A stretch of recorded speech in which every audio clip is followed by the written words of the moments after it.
ನೋಟುಗಳ ಕತೆ ಆಯಿತು. ಈಗ ಬೇನಾಮಿ ಆಸ್ತಿಗಳ ಕತೆ. ಕಪ್ಪು ಹಣ ನಿಯಂತ್ರಣಕ್ಕೆ ನೋಟ್ ಬ್ಯಾನ್ ಮಾಡಿರುವ ಪ್ರಧಾನಿ ನರೇಂದ್ರ ಮೋದಿ ಈಗ ಬೇನಾಮಿ ಆಸ್ತಿಗಳ ಮೇಲೆ ಕಣ್ಣು ಹಾಕದಂಗೆ ಕಾಣುತ್ತೆ.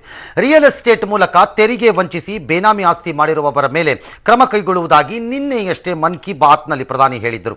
ಇನ್ನು ಮುಂದೆ ಬೇನಾಮಿ ಆಸ್ತಿ ಅಂದರೆ disproportionate to known sources of income ಅಂತಂದರೆ ಬಲ್ಲ ಮೂಲಗಳಿಂದ ಬರುವ ಆದಾಯಕ್ಕಿಂತ ಹೆಚ್ಚಿನ ಆಸ್ತಿಯನ್ನು ಸಂಪಾದಿಸಿರುವುದು ಅನ್ನೋ